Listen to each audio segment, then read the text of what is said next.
he was a guy who was kind of known as a guy who fell apart. A quitter a little bit. Yeah. Cub Swanson knocked him out.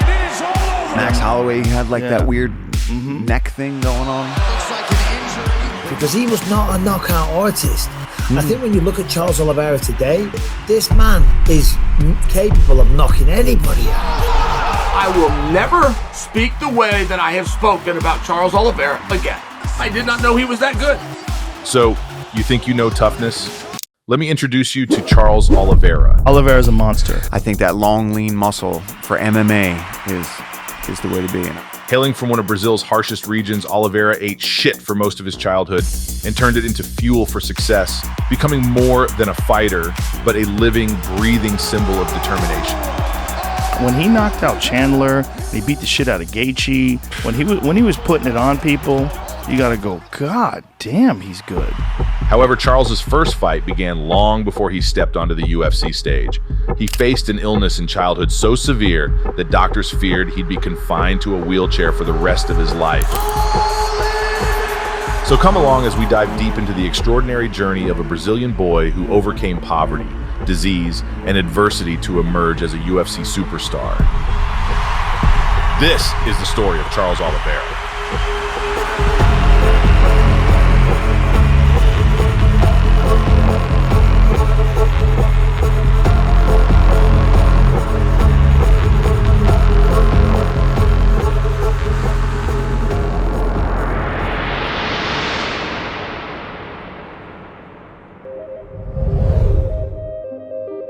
Born to a humble background, Charles Oliveira da Silva first opened his eyes in the rough and ready neighborhood of Vicente de Carvalho in Sao Paulo, Brazil, on October 17, 1989.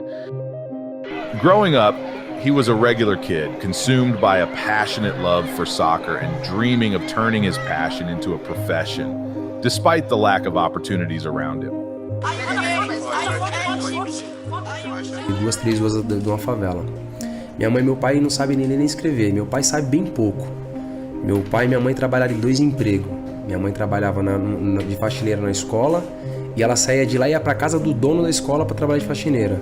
Meu pai trabalhou na feira como filante a vida inteira e trabalhava no matadouro. Essa aqui é minha avó, Dona Maria. Essa aqui é meu irmão, Emerson. Essa é minha tia, Regiane. Esse aqui também é meu outro irmão, Eduardo. Minha mãe, Osana. Meu pai, Toninho, Francisco. Esse aqui é meu cachorro, Chorão. At the tender age of 7, Charles found himself grappling with a nasty case of rheumatic fever. The pain was so intense, he'd often find himself frozen in place, locked down by a tidal wave of hurt that left him unable to walk. As if that wasn't hard enough, he was diagnosed with a heart murmur, with his doctor warning him that he might become paraplegic. Mano, meu pai ligou desesperado, chorando, parecia uma criança. Although he was just 7 years old, Charles gave up on his dream of becoming a professional soccer player then and there. His parents, however, were devout Christians and trusted that God had better plans for their child. So they pushed Charles to stick to a regular lifestyle, including getting involved in all sorts of sports. And wouldn't you know, his health actually got better over time. E, mano, eu falo muito isso, o esporte ele salva vidas, sabe? E a gente não fala, né, acho que deve ser a mesma coisa, mas a gente não fala assim, pra você fazer o esporte, pra você ser um lutador. Não, a gente quer que a pessoa viva do esporte pra ela, tipo, ter uma vida melhor, sabe? Ter um corpo melhor, ter um espírito melhor. Eu acho que quando você faz um esporte, você tem isso, sabe? Você tem um corpo melhor, você se sente bem. Você tem um espírito melhor, você acorda melhor, sabe? When he hit 12, his world changed as he began training at a Brazilian jiu-jitsu gym. E aí eu me encontrei, depois de rodar nisso aí tudinho, o que eu me apaixonei foi pelo jiu-jitsu, com 12 anos de idade, sabe, o jiu-jitsu me ajudou, eu me apaixonei, eu me encontrei, de tudo aquilo que eu fiz, eu falei, mano, é isso que eu quero. Now, the Oliveira family knew a good opportunity when they saw one. They hustled, selling homemade snacks and recycling cardboard for some extra bucks to keep him in training. Charles threw himself into training and get this, he became the Sao Paulo champion just 2 months in. Sim, porque quando eu ia pros campeonatos, os mais velhos, antigão, falavam assim, esse moleque é muito talentoso, ele pega as coisas muito rápido. E tipo assim, pô, primeiro, acho que 1 mês de jiu-jitsu que eu tinha, eu já fui campeão paulista de jiu-jitsu. Not bad for a kid who was supposed to become paraplegic, eh? In 2004, Oliveira won the Sao Paulo Championship a second time. The Copa Nação Jiu-Jitsu in 2005, and in 2006 won a total of 16 medals. In 2007, as a blue belt, he became two-time World Jiu-Jitsu Cup champion, winning silver the following year as a purple belt and becoming 2008 World Jiu-Jitsu Cup South American champion. In March 2008, Oliveira made his professional MMA debut, stepping into the ring at the Predator Fight Championship. The event was the Predator FC 9 Welterweight Grand Prix, a tourney similar to those held by Pride FC. If you wanted the crown, you had to fight and win thrice. 3 lutas na noite. Quantos rounds? 3 áudios de 5 minutos. He started strong, taking out Jackson Pontes with a rear naked choke. Matar leão. Mais rápido? Uns 2 minutos de luta. Nossa, mas você apanhou? Você apanhou? Só tomei uma bica. Which catapulted him to the second stage against Viscardi Andrade. Viscardi Andrade, ex-UFC também. Maior do que o cara primeiro que eu tinha ganhado. Oliveira took him down in the second round via TKO and punched his ticket to the finals. Acho que ele foi fazer uma coisa, eu devo ter fechado o olho, Deus foi lá e abençoou, eu dei o soco. Quando eu abri o olho assim, ele tava no chão, eu falei, eita, fui eu. The championship round had Oliveira punching his way to victory over Diego Braga. Fiquei batendo tanto nele, fui no nocauteei o cara. Caralho, 2 nocaute, mano. 2 nocaute, daí o cara repórter. Pô, tamo aqui com ele, não sei o que lá. Como que é nocautear? Eu falei, não sei, eu só sei que eu acertei e eles caíram. In the months that followed, he collected win after win, ending the year with 6 wins and 0 losses. By the end of 2009, his record had already become an impressive 10-0. By January 2010, Oliveira was named as the 3rd best Brazilian prospect to watch in 2010, according to SureDog. And in August of the same year, with a 12-0 record, he would finally sign with the UFC. The Brazilian excited to make his UFC debut. His UFC debut came against Darren Elkins. The bout turned out to be a masterclass in Brazilian Jiu-Jitsu, showcasing Oliveira's slick submission skills and deft groundwork. Barely breaking a sweat, the Brazilian won by submission, forcing Elkins to tap out to an armbar just 40 seconds into the first round. Congratulations on a beautiful submission victory in your UFC debut. The submission earned him the Submission of the Night award. Fresh off his stunning debut, he then extended his unbeaten streak by submitting Escudero with a rear naked choke. His 3rd UFC fight, a high-stakes match against Jim Miller in December 2010, however, proved to be a speed bump on his path. Miller, the older and more experienced fighter, locked on a vicious knee bar to get the submission victory at 1 minute and 59 seconds in the very first round.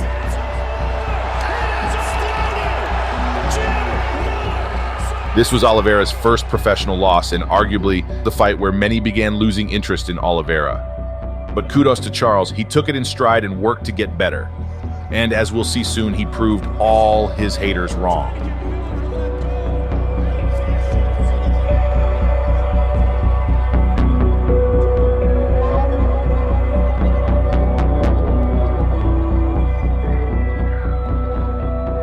Charles Oliveira versus Nick the Carney Lentz. Charles' next opportunity came in June 2011 against Nick Lentz, a solid competitor with a strong wrestling background. And here we go. Lentz tackled Oliveira, but skedaddled when met with up kicks and leg grabs. Yeah, very smart move on his part. He's got to be careful of the leg locks as well. Clinched, Lentz ate a knee and punch combo and hit the deck from a matching right hand. Both tried, but failed to choke each other out. The round ended with Oliveira flooring Lentz after several punches and knees. In round 2, Oliveira cornered Lentz and returned a kick with a flying knee. Lentz, down on his knees, took an illegal knee to the face.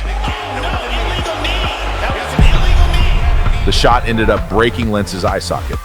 The referee, as incompetent as they come, missed it and failed to stop the fight as proper protocol demands. That's a big mistake by this referee. Oliveira eventually took Lentz's back and submitted him. It's very unfortunate this happened because your performance up until that moment was outstanding. You caught him with some great stand-up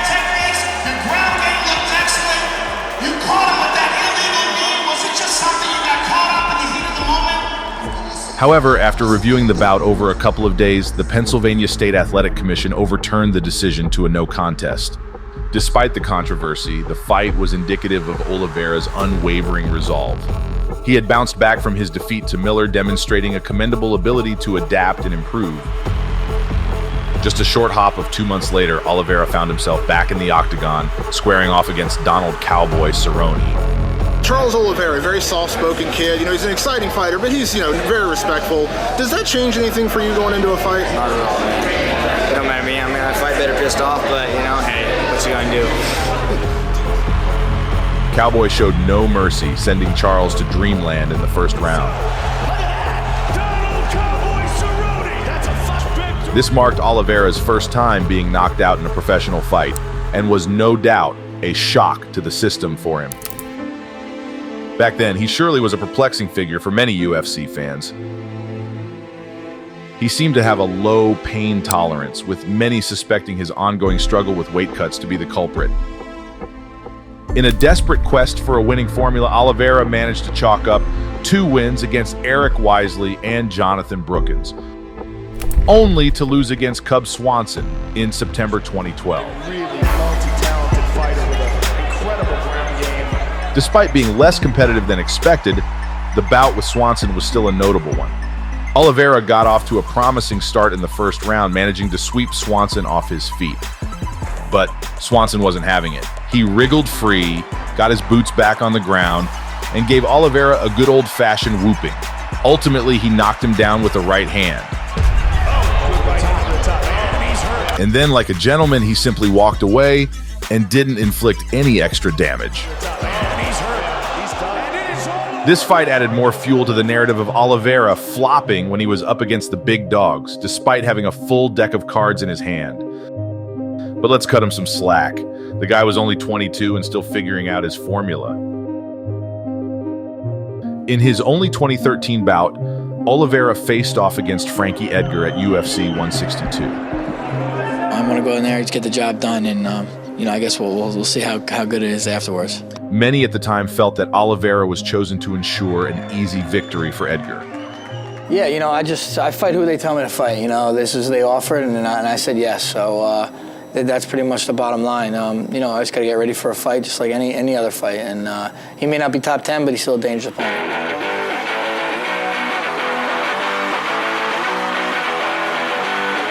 This is the co-main event. Edgar initiated the first round strong, quickly unsettling Oliveira. He's very slick with his submission game. Yet, Charles recovered fast. They go to cage! Despite his attempts at counter-striking, however, Edgar's slams dominated, and the round concluded with a bloodied but commanding Edgar. In the second round, the intensity continued. Oliveira landed solid leg kicks, but Edgar's boxing was more notable. Stand up, and now Frankie puts him on his back. Edgar controlled the ground, assaulting Oliveira with punches and elbows. While Oliveira stood his ground, Edgar's blows won out, thwarting Oliveira's late attempt at a guillotine choke.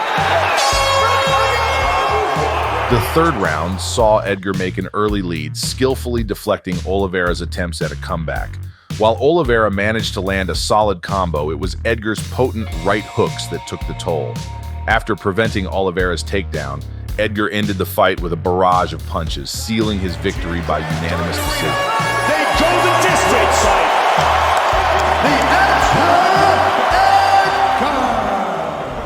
The Following this loss, Oliveira didn't sit around feeling sorry for himself. He came back swinging, racking up 4 victories against Andy Ogle, Hatsuhioki, Jeremy Stevens, and Nick Lentz. His showdown with Ogle at UFC Fight Night 36 in Brazil is especially noteworthy, as it was a real crowd pleaser.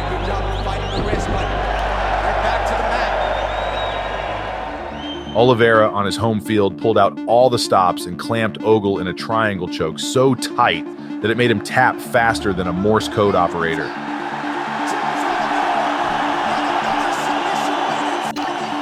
But Oliveira's career was like a pendulum. Swings of stunning victories, then hits of crushing defeats. Sure, he was a thrill to watch, but not many saw a future champ in him. Most MMA aficionados pegged him as a pretty average lightweight or featherweight contender. Things spiraled downwards in August 2015 at UFC Fight Night 74, when Oliveira faced off against the then number 5 ranked Max Holloway, known as one of the most powerful strikers in the division. This was no ordinary fight. It was a title elimination contest, raising the stakes even higher. The event, to put it mildly, didn't go as planned for Oliveira. Try as he might, he couldn't get Holloway to hit the mat, nor could he stand toe-to-toe with him in a stand-up exchange. In a turn of events that stunned everyone, the fight was called off merely 1 minute and 39 seconds in. Oliveira fell, clutching his neck and shoulder in an apparent distress. The doctor is attending to Charles Oliveira. The win was handed to Holloway via TKO. Meanwhile, Oliveira was left to pick up the pieces, amidst the harsh critique of spectators who started calling him a quitter. Same Charles that fought Cub Swanson, same Charles that fought Donald Cerrone. Choices were made in that by him, and the choice to quit was made. This event would further cement his image as a middling fighter, seen as someone lacking the grit to clinch the championship. He was a guy who was kind of known as a guy who fell apart. A quitter a little bit, yeah. Cub Swanson knocked him out. A bunch of guys had beat Max him. Holloway had like that weird neck thing going on. What happened to Max Holloway fight? Remember, he had like a weird stinger almost in his neck, I think. And he kind of just crumbled in the corner and like tapped out. I think it was Oliveira had his reasons. He revealed that a training session mishap 20 days before the fight had resulted in a head injury. When he squared off against Holloway, his left side just stopped working, and he feared he was on the fast track to becoming paraplegic. Fortunately, his worst fears didn't come to pass. After a stint in the hospital, he made a triumphant return to the octagon in December of the same year, securing a victory against Miles Jury through submission. Nevertheless, his career continued following the same frustrating trajectory, alternating between wins and losses. After a December 2017 loss to Paul Felder, however, Oliveira's career finally started to turn a corner. The fight commenced in Oliveira's typical style, low leg kicks and effective use of his reach to land firm shots on Felder. For the first 4 minutes, he dominated, grappling Felder into submission threats. The tide turned in the final minute when Felder jumped into Oliveira's guard and delivered powerful elbows. In round 2, Oliveira aimed to take Felder down again, but Felder retaliated with brutal elbows that floored Oliveira.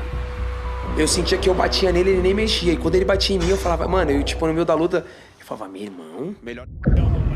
After a few exchanges and scrambles, Felder managed to mount Oliveira again, and his relentless elbows signaled the end of the match. Yet this loss marked a pivotal point for Oliveira. Recognized for his incredible perseverance, skill, and self-awareness, he returned to the octagon in June 2018, rejuvenated to fight against fan favorite Clay Guida at UFC 225. Little did anyone know at the time, this fight would drastically alter the course of his career.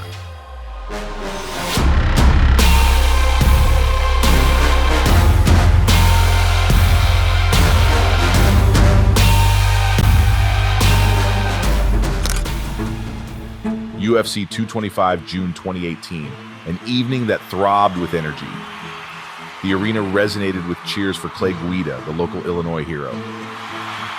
He's coming into the Lions Den, he's coming to Chicago, hometown, and I'll just make him pay even more for it. I'm gonna literally take his head and bounce it off the canvas like a basketball, you know what I mean? So. While Guida zigzagged around, prioritizing speed and evasion, Oliveira had other plans. He began with tactical low kicks, rendering Guida's overhand punches ineffective. Amazing camp of killers has reignited. The tale of Oliveira's boxing finesse unfolded as the fight continued. His hands weren't just fast, they were accurate. A particular jab left a memorable mark on his opponent's right eye. An injured Guida instinctively went for the grapple, a decision he'd regret. Oliveira, seizing the moment, locked in a guillotine choke, and Guida tapped out. Charles Oliveira by submission. That's got a familiar tone. I'm feeling amazing. I'm maximum happy. Thank you, God. This victory wasn't just another notch on Oliveira's belt. It was his 10th submission win, placing him alongside the iconic Royce Gracie in the UFC records. Most importantly, bouncing back from his defeat to Felder, this victory marked the beginning of his most remarkable winning spree in the UFC. After his impressive win against Guida, Oliveira wasted no time. By September 2018, during UFC Fight Night 137, he squared up against the seasoned Christos Giagos. Both fighters brought their A-game, but Oliveira's knack for ground dominance prevailed. Securing a submission in the second round, he didn't just earn a win, he etched his name in the record, surpassing the legend Royce Gracie with an 11th submission win in the UFC. Riding the wave of his triumph over Gracie's record, Oliveira had another score to settle, a rematch with Jim Miller. Let's jog your memory. Their first clash dates back to 2010. Back then, Oliveira was still navigating the UFC waters, his raw talent evident but unrefined. Miller, leveraging his experience, handed the young Oliveira a swift defeat. But 2018 painted a different picture. In their awaited rematch, Oliveira put Miller to the test, settling the score in a mere 75 seconds, a testament to his remarkable growth. Oliveira's 2 matchups with Miller say it all. Starting as a budding talent and evolving into an MMA dynamo, these fights mark Oliveira's undeniable ascent in the sport. There's nothing, I don't know how to explain it sometimes, you know? I mean, it's just, there's so many little things involved, and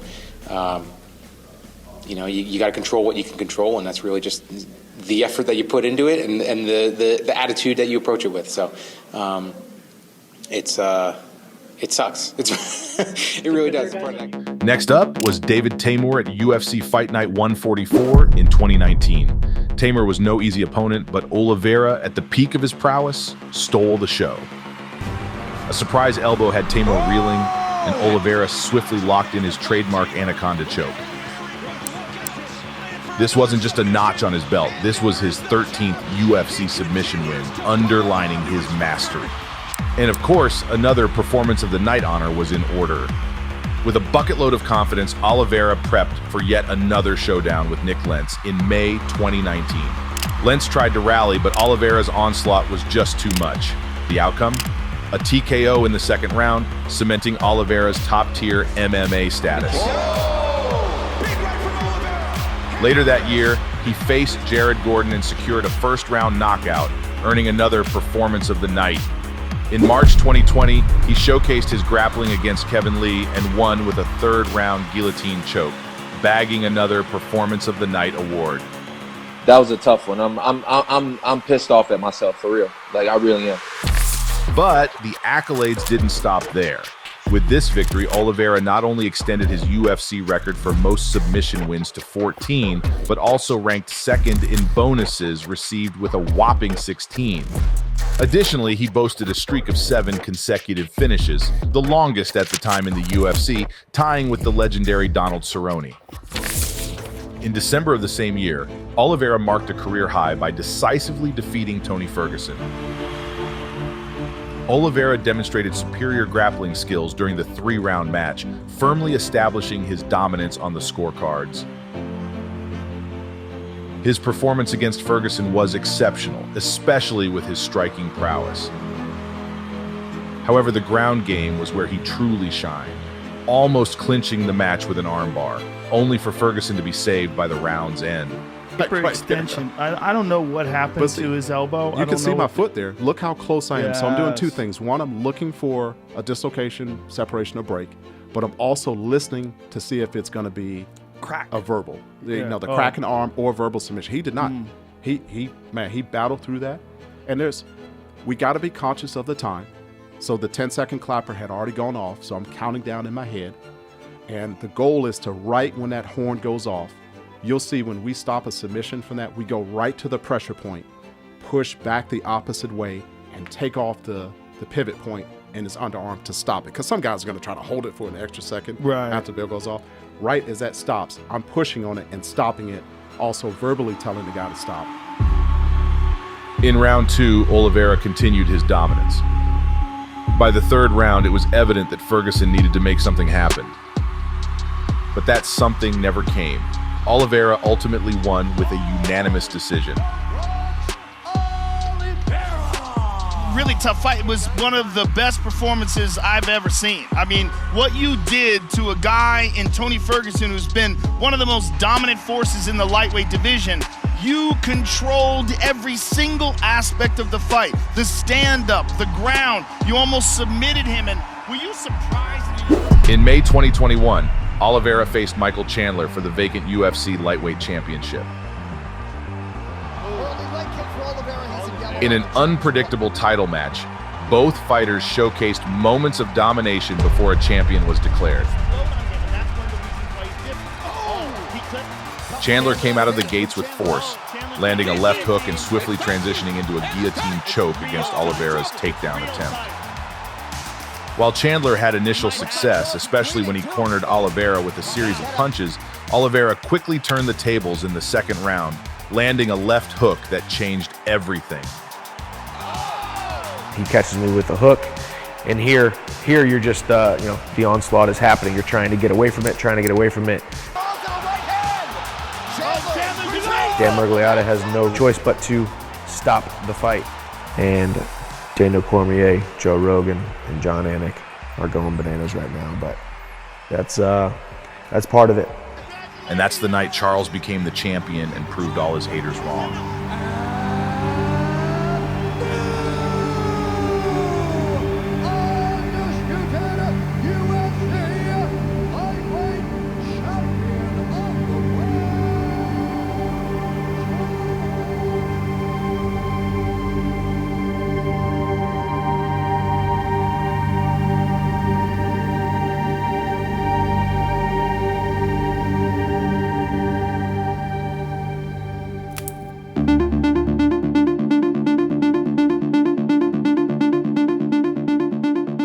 I was gonna say, I mean, does this fight week feel special, important, like a big moment in your life? Yeah, I have a very special to me because I have an opportunity to be the world champion.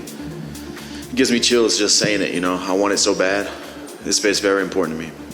It's a tough task, and I'm doing everything I can to put myself in position to compete the best on December 11th for 25 minutes and be the world champion, a goal I set out from a very young age.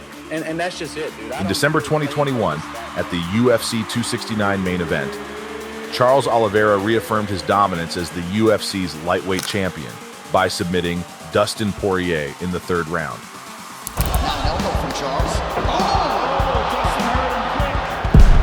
In the opening round, Dustin seemed comfortable, keeping the fight upright. However, round 2 saw Oliveira swing momentum, taking the bout to the ground. There he maintained a dominant top position, seeking opportunities to inflict significant damage. Poirier, on the other hand, hoped to withstand Oliveira's assault, aiming to progress to the next round.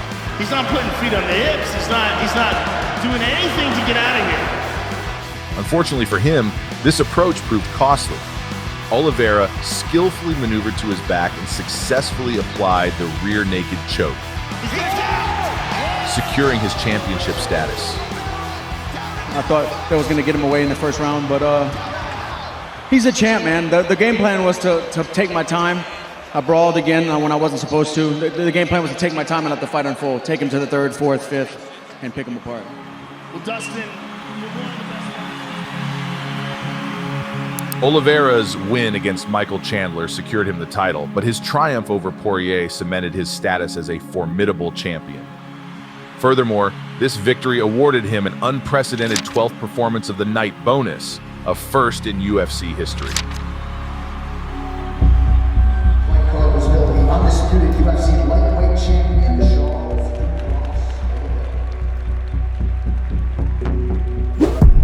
In May 2022, Oliveira was set to defend his title against Justin Gaethje at UFC 274. We're talking about a man with confidence, one of the best in the world, the champion right now. Can't wait to take what he has.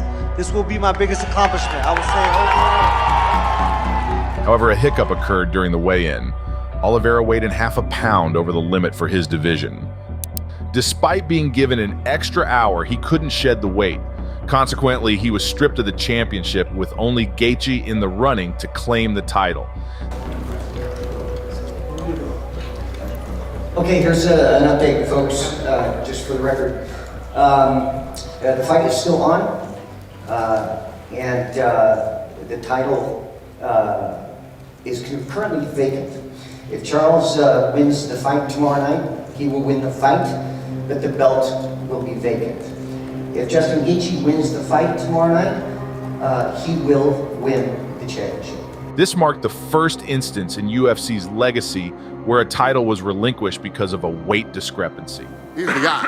He didn't make weight. We have rules. He didn't make the weight. He doesn't, the belt is vacant. But I think, I'm sure in the minds of the media and fight fans, Oliveira is the champion, but technically he's the number one contender now. He's the guy. Like, these scales are calibrated, and then the foreign fighters would reset the scale so they could switch it back to kilograms. So it fucks up the whole calibration. Oh, I see. And so he would weigh in, or he weighed in like the night before the weigh-ins. He was like, oh, I'm good to go. Mm-hmm. And then in the morning, he goes and shows up for the weight cut, and it's a pound plus off. And that is directly related to this calibration thing. Calibration issue, yeah, so makes sense. Now the UFC has a new policy because of this, where they have a guard who watches over the scale 24 hours a day. Like, they have shifts where no one can fuck with the scale. Like, if you're gonna get on that scale to try yourself, they're gonna watch you like a hawk, and you don't press any buttons. You don't just get on, what's your weight, get off, that's it. Yet after another dominating performance, Oliveira once again proved that he owns and operates the lightweight division. In less than a round, he forced Gaethje to tap out. Though Gaethje managed to land some strikes, Oliveira's advanced technique in both striking and jiu-jitsu was undeniable.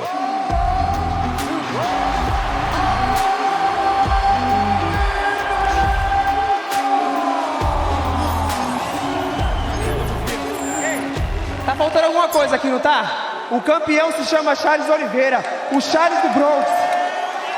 Hey, there's something missing here. The champion has a name, and it's Charles Oliveira from the Bronx. Ladies and gentlemen, this is the main. By October, the UFC 280 stage was set for Oliveira to take another shot at the title, facing off against Islam Makhachev. Both Oliveira and Makhachev came into this fight on 11 and 10 fight winning streaks, respectively. However, on fight night, Makhachev's expertise and strength became evident. Islam successfully executed 2 out of 3 takedown attempts and managed to maintain control for over 5 minutes in a bout that spanned just over 8 minutes. He didn't just set the pace, he was practically conducting an orchestra. With a snappy counter right hand, Oliveira found himself sampling the mat. But here's where it gets spicy. Islam, unlike many of Oliveira's past dance partners, dared to join him on the ground. Oliveira faced a second-round submission, ending his undefeated run that spanned close to 5 years.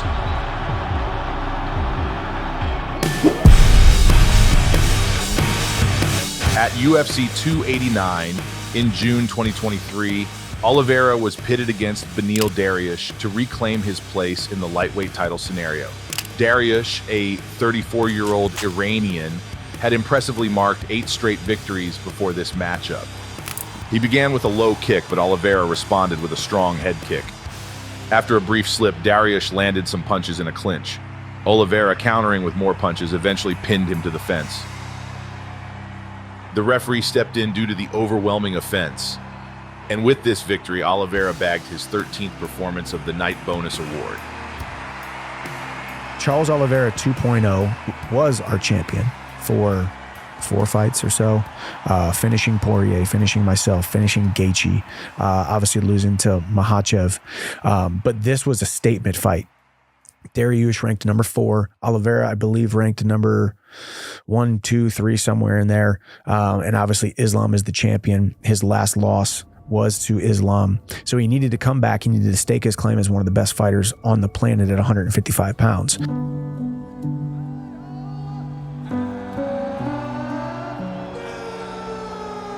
Charles Oliveira stands as a testament to dedication and excellence in the world of MMA. Through countless bouts and challenges, he's consistently displayed why he holds such a pivotal place in the sport. Fans are captivated not just by his impeccable skill set, but by his relentless perseverance and undeniable charisma. His tale is an enduring reminder that with conviction and courage, one can transcend the ordinary to achieve greatness. This is the story of a Brazilian kid who felt the weight of the world on his shoulders. Nevertheless, he took on the world and came out on top. This is the story of Charles Oliveira,